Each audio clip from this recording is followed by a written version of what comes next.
नो ATM नहीं, अफसर choice RS नहीं, हम भोक भोकवा मार रहे हैं।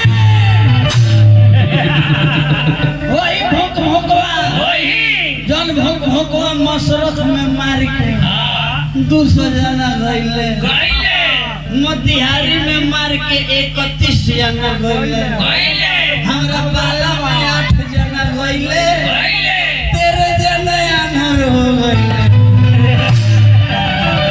हमने भोक भोकवा मार रहे हैं। अब किसी ढोलिया का भाजा है तो चली